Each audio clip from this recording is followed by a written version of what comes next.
सौरभ जी और माया जी के 3 बच्चे थे, 2 बेटे और 1 बेटी। बड़ा बेटा अखिलेश, छोटा बेटा निखिल और बेटी तनुजा। लेकिन शुरू से ही सौरभ जी और माया जी को अपने छोटे बेटे निखिल और बेटी तनुजा से कुछ ज़्यादा ही प्यार था, जबकि बड़ा बेटा अखिलेश, उससे उतना लगाव दोनों में से किसी को नहीं था।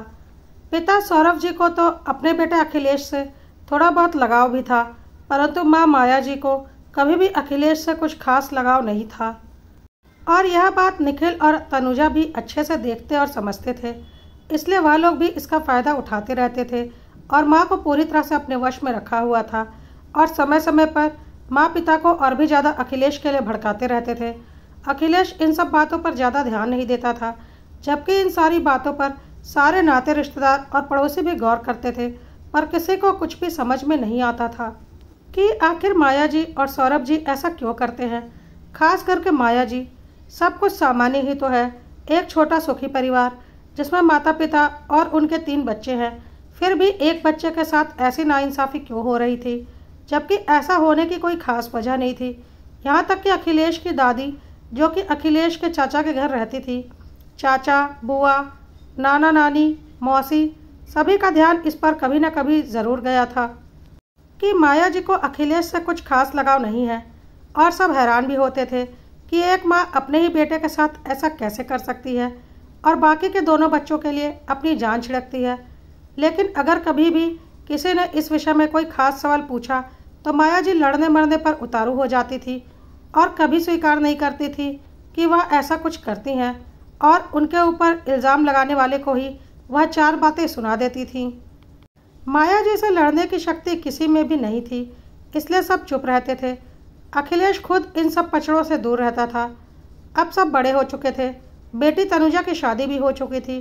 तनुजा का पति गौरव भी अब तक समझ चुका था कि उसके ससुराल में उसके बड़े साले अखिलेश की कोई औकात नहीं है, बल्कि सब कुछ उसका छोटा साला निखिल ही है और उसकी पत्नी तनुजा। इसीलिए अब घर का दामाद गौरव भी खुद को घर का मालिक समझने लगा था और अखिलेश को कुछ भी नहीं समझता था।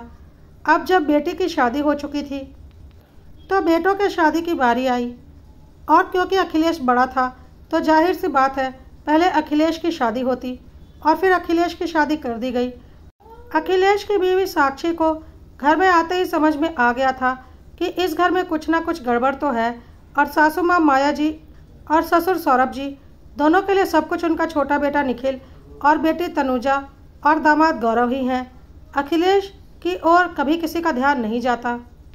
अखिलेश की हर बात को काट दिया जाता है। उसकी इस घर में कोई औकात नहीं है, और जब पति की ही कोई औकात नहीं है तो पत्नी की क्या औकात रहेगी। वैसे जब साक्षी की शादी अखिलेश के साथ तय हो रही थी तो काफ़ी नाते रिश्तेदार और पड़ोसियों ने इस बारे में साक्षी के माँ बाप को बताया था, पर किसी को यकीन नहीं हुआ था और सबको ऐसा लगा था कि शादी तोड़ने के लिए अक्सर ही नाते रिश्तेदार और पड़ोसी ऐसी बातें बनाया करते हैं। लेकिन जब साक्षी ब्याह कर उस घर में गई तो उसे समझ में आ चुका था कि कोई भी गलत नहीं बोल रहा है। इस घर में उसके पति के साथ बहुत भेदभाव होता है, और जब पति के साथ ही भेदभाव होता है तो जाहिर सी बात है उसकी पत्नी के साथ भी होगा।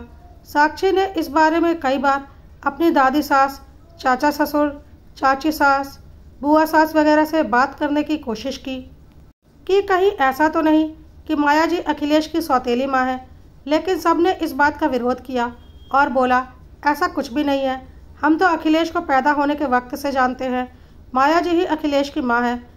अब वह इस तरह का व्यवहार अखिलेश के साथ क्यों करती हैं, कुछ समझ में नहीं आता। साक्षी अपनी नानी सास के यहाँ भी गई थी और वहाँ भी उसने अपने मामा ससुर, मौसी सास, नानी सास वगैरह से इस बारे में बात की, क्योंकि माया जी के व्यवहार से साफ पता चलता था कि अखिलेश उनके लिए कोई मायने नहीं रखता। लेकिन वहाँ भी यही बातें सामने आई कि अखिलेश को माया जी ने ही जन्म दिया है और वह उसके साथ ऐसा व्यवहार क्यों करती हैं, उन्हें कुछ नहीं पता। पता नहीं क्यों एक माँ होते हुए भी अपने 2 बच्चों पर तो वह जान छिड़कती हैं और अखिलेश को देखना भी नहीं चाहती, और उसके साथ हमेशा भेदभावपूर्ण रवैया अपनाती रहती हैं और इस बात को स्वीकार भी नहीं करती, और अगर कोई कुछ बोल दे तो लड़ने मरने को तैयार हो जाती हैं। अखिलेश बचपन से ही बहुत सीधा साधा है, इसलिए वह हमेशा खामोश ही रहता है। लेकिन साक्षी, अब उससे यह सब कुछ बर्दाश्त नहीं हो रहा था और वह हर बात का पलट कर माया जी को जवाब दे देती थी, जिससे माया जी बर्दाश्त नहीं कर पा रही थी। साक्षी तो अब खुलेआम बोलती थी, मेरी तो शादी के वक्त ही लोगों ने बोला था कि इस घर में दोनों बेटों के साथ बहुत भेदभाव होता है। मुझे तो शक होता है आप इनकी माँ है भी या नहीं। और अपने ससुर जी को बोलती थी, कहीं ऐसा तो नहीं कि अखिलेश की माँ आपकी पहली पत्नी रही हो और उनकी मृत्यु हो गई हो, इसके बाद आपने इनसे दूसरी शादी कर ली हो जिससे निखिल और तनुजा का जन्म हुआ हो। शायद इसीलिए माया जी अखिलेश के साथ ऐसा व्यवहार करती है, क्योंकि वह उनकी सौतेली माँ है। तो जाहिर सी बात है, अगर माँ सौतेली होती है तो बाप खुद ब खुद सौतेला हो जाता है। जिस पर कि सौरभ जी भड़क जाते थे और बोलते थे, फालतू की बकवास मत करो, झूठे रिश्तेदारों ने तुम्हारे मन में गलतफहमी भर दी है, इसलिए तुम्हें ऐसा लगता है। ऐसा कुछ भी नहीं है। लेकिन साक्षी इन बातों पर यकीन नहीं करती थी। वह अपनी आंखों से देख रही थी कि उस घर में क्या कुछ हो रहा है। निखिल जब तब अखिलेश के ऊपर हावी रहता था और उसे कुछ भी बोलकर निकल जाता था, और तनुजा और गौरव भी जब भी वहाँ आते अखिलेश के साथ बदतमीजी से बात करने लगते और उसे कुछ नहीं समझते।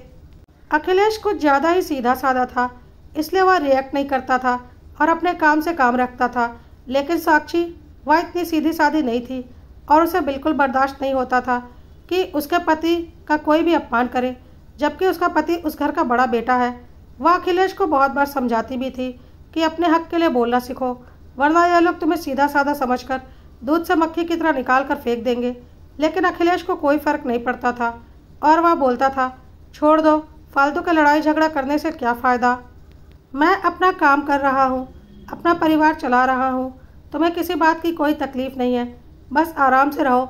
मम्मी पापा क्या कर रहे हैं वह लोग जाने, हम अपना फ़र्ज़ निभा रहे हैं ना, बस इतना ही काफ़ी है।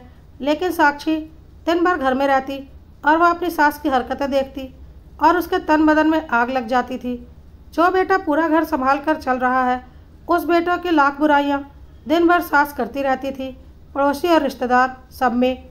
और जो बेटा घर में बैठकर मुफ्त की रोटियां तोड़ रहा है, ना कोई काम ना कोई काज, बस दिन भर टीवी के सामने बैठकर खाना ठूसते रहना, उसके लिए सिर्फ तारीफ ही तारीफ थी और उसकी हर ख्वाहिश पूरी करने के लिए माया जी तत्पर रहती थी।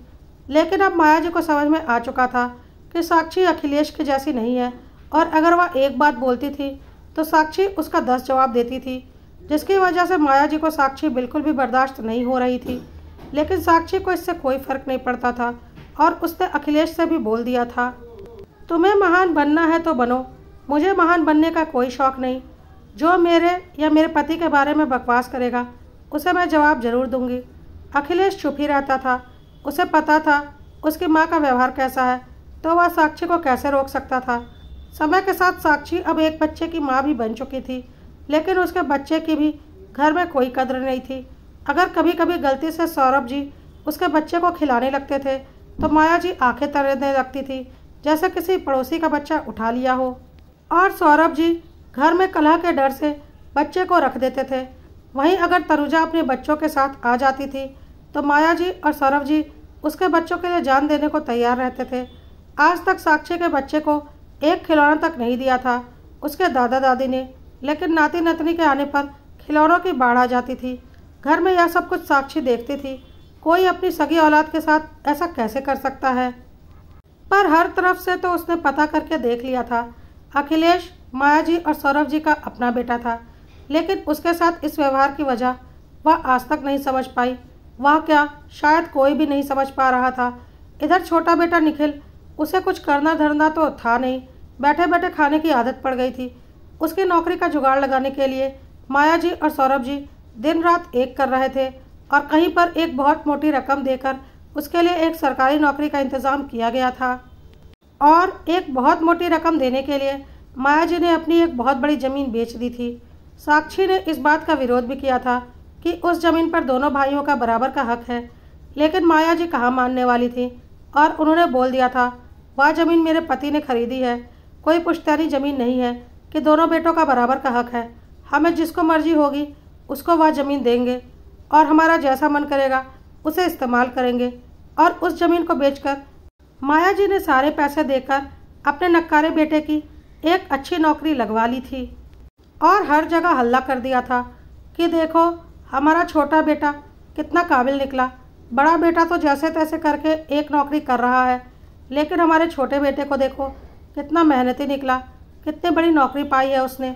हालांकि हर कोई जानता था कि वह नौकरी उसे कैसे मिली है और वह कितना काबिल है, लेकिन कोई माया जी के मुंह नहीं लगना चाहता था। साक्षी को बहुत गुस्सा आया था। कितनी आसानी से माया जी ने अपनी प्रॉपर्टी का एक बहुत बड़ा हिस्सा अपने छोटे बेटे के लिए कुर्बान कर दिया था और बड़े बेटे बहू को कुछ भी नहीं दिया था। पर वह क्या करती? यह बात सच थी कि वह माया जी के पति की प्रॉपर्टी थी और वह जिसे चाहे उसे दे सकती थी। और अब साक्षी अखिलेश के आगे जिद पकड़कर बैठ गई थी कि उसे अब इस घर में नहीं रहना है, जिस घर में माँ बाप इतने बेईमान हो। बेटी को कितना कुछ देते हैं, छोटे बेटे को पूरी एक ज़मीन बेचकर दे दी और बड़े बेटे बहू को तो छोड़ो, उनके बच्चे तक को आज तक उन्होंने एक कपड़ा भी नहीं दिया। अब उसे अलग घर में रहना है। जब सास ससुर को बड़े बेटे बहू की कोई कदर नहीं तो वह लोग वहाँ क्यों रहे? लेकिन माया देवी को पता था कि अगर अखिलेश वह घर छोड़कर चला गया तो घर खर्च उन्हें चलाना पड़ेगा, क्योंकि जब से अखिलेश ने नौकरी करनी शुरू की थी तब से उसने घर का सारा खर्चा अपने सिर पर उठा रखा था और माया जी और सौरभ जी के सारे पैसे बच जाते थे, जिसे वह अपने दोनों लाडलों के ऊपर उड़ाती थी। इसलिए वह कभी नहीं चाहती थी कि अखिलेश वह घर छोड़कर जाए। लेकिन साक्षी ने जिद पकड़ ली थी कि अब वह उस घर में किसी कीमत पर नहीं रहेगी। और जैसा कि होता है, पत्नी के आगे पुरुष मजबूर हो जाता है। जैसे सौरभ जी माया जी के आगे मजबूर थे और चाहकर भी अपने पोते तक को गोद में नहीं खिला सकते थे, अखिलेश को भी साक्षी ने मजबूर कर दिया था और साफ साफ बोल दिया था कि अब वह किसी भी कीमत पर इस घर में एक पल के लिए भी नहीं रुकने वाली।